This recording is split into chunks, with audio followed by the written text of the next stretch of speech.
confinados na escura e estreita gaiola feita por nós mesmos e que tomamos pelo universo inteiro, bem poucos de nós podem sequer começar a imaginar uma outra dimensão da realidade.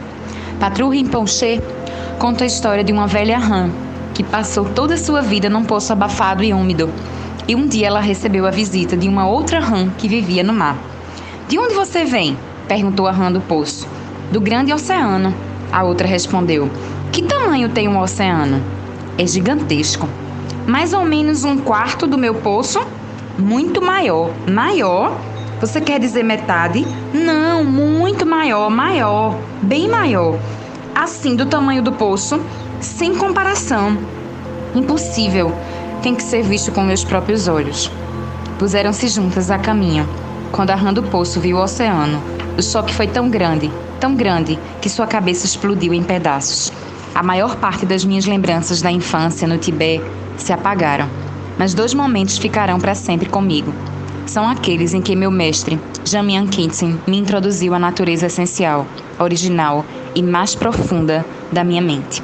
De início, me sentia reticente sobre revelar essas experiências pessoais, porque no Tibete isso jamais é feito. Mas meus alunos e amigos estavam convencidos de que um relato dessas experiências poderia ajudar os outros, e me pediram e insistiram para que escrevesse sobre elas. O primeiro desses momentos ocorreu quando eu tinha 6 ou 7 anos de idade. Aconteceu naquele quarto especial em que Jamyang Khyentse vivia, diante de uma grande imagem de sua encarnação anterior. Era uma figura solene, que inspirava um temor respeitoso, e ainda mais quando a chama tremeluzente de uma lamparina de manteiga iluminava de frente seu rosto. Antes que eu entendesse o que estava acontecendo, meu mestre fez algo muito incomum. Abraçou-me de repente e me levantou do chão. Então, deu-me um grande beijo no rosto. Por um longo instante, minha mente se dissolveu por completo e fui envolvido por uma incrível ternura, um calor humano, uma confiança e uma força. A segunda vez foi mais formal e aconteceu em Lodrak Karshu, numa caverna onde meditou o grande santo e pai do budismo tibetano, Padmasambhava. Havíamos parado ali durante nossa peregrinação pelo sul do Tibete. Eu tinha então cerca de 9 anos. Meu mestre chamou e mandou-me chamar e me pediu para sentar diante dele. Estávamos sozinhos. Ele disse: "Agora vou apresentar a você a natureza essencial da mente."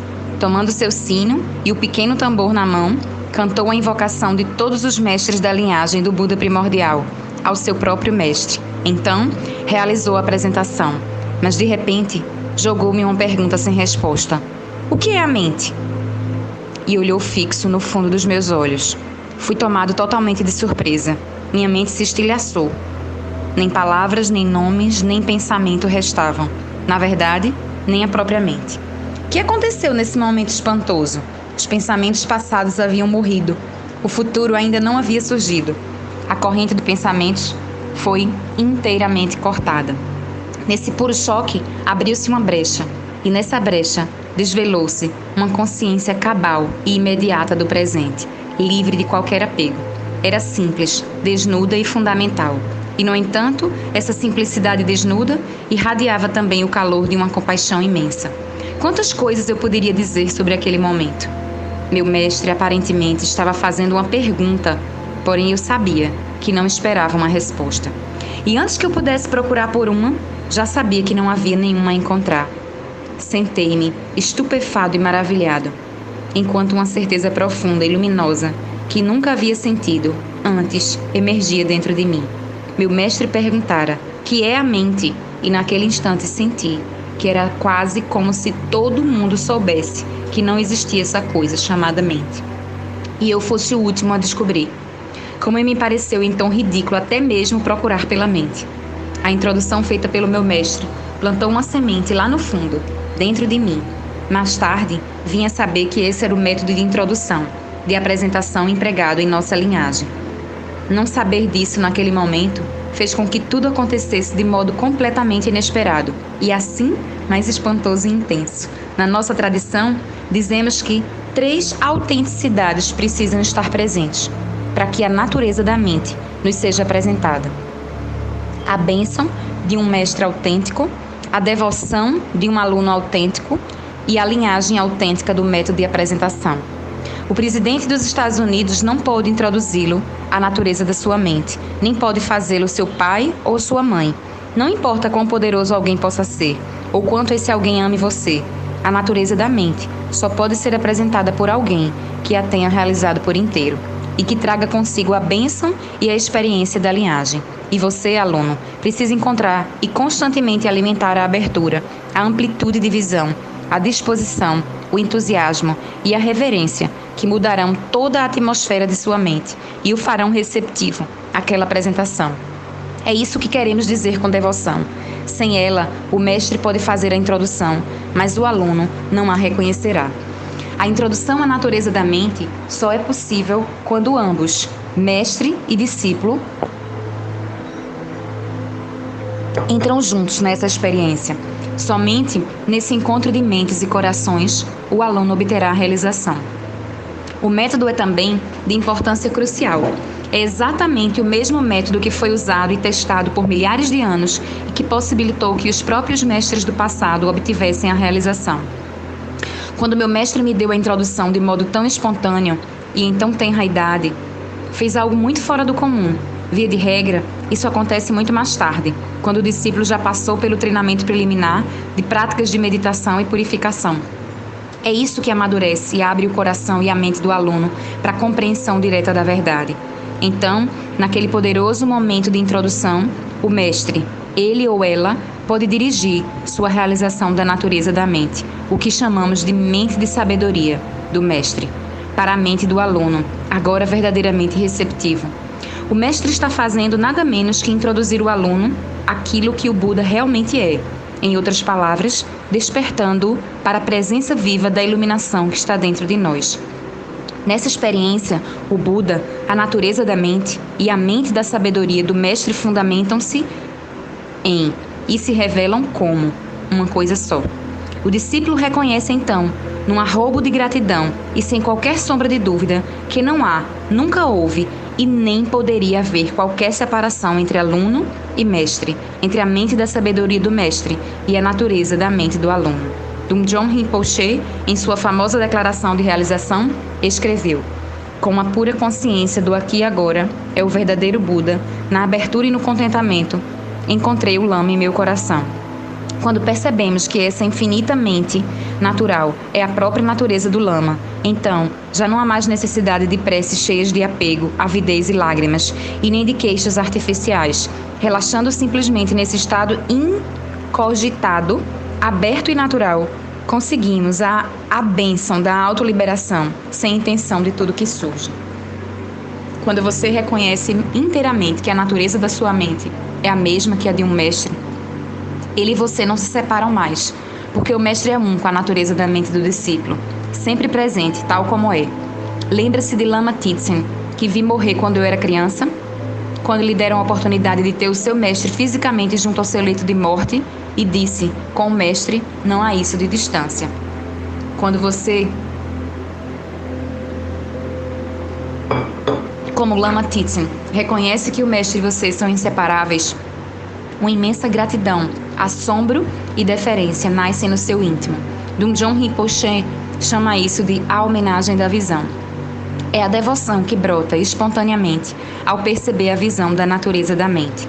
Para mim, houve muitos outros momentos de introdução, nos ensinamentos e iniciações que mais tarde recebi de meus outros mestres. Depois que Shamyang Khinchen faleceu, Dumjong Rinpoche acolheu-me em seu amor e tomou conta de mim, e eu lhe servi de tradutor por muitos anos. Isso inaugurou uma outra fase da minha vida.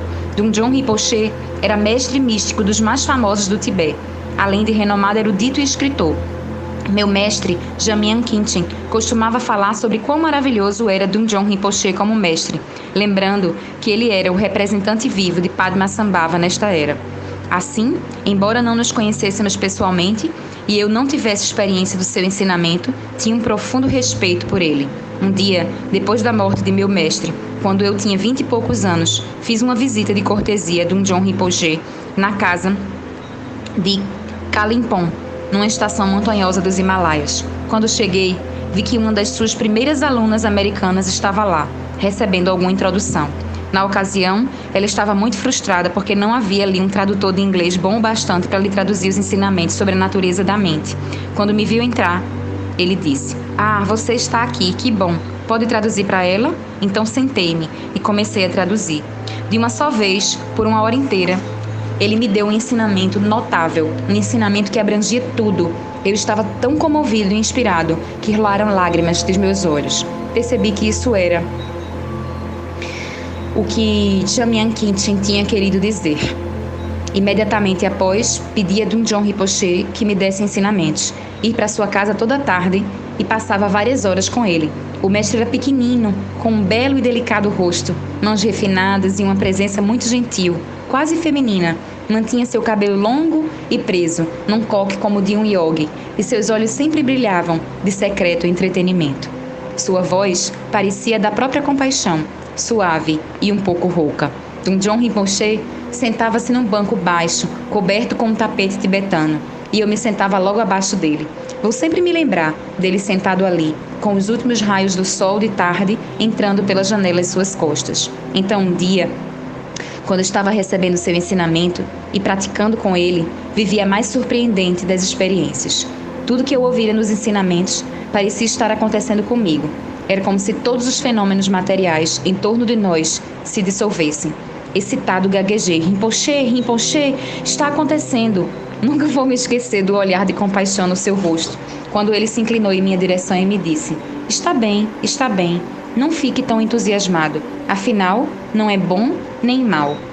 Espanto e felicidade sublime começavam a me arrastar, mas Dum Jong Rinpoche sabia que, embora as boas experiências possam ser marcos úteis no caminho da meditação, podem também ser armadilhas se entra em cena o apego. É preciso ir além delas, para solo mais profundo e estável. Era para esse solo que suas palavras sábias me conduziam. Dum Jong Rinpoche inspiraria muitas e muitas vezes a realização da natureza da mente, através das palavras dos ensinamentos que deu. Elas em si provocavam lampejos da experiência real. Por muitos anos, a cada dia, ele me deu instruções sobre a natureza da mente, conhecida como as instruções indicativas. Embora eu houvesse recebido todo o treinamento essencial de meu mestre, Jamyang Khinchen, como uma semente, foi Dum Jong Rinpoche quem a regou e a fez florescer. E quando comecei a ensinar, foi seu exemplo que me inspirou.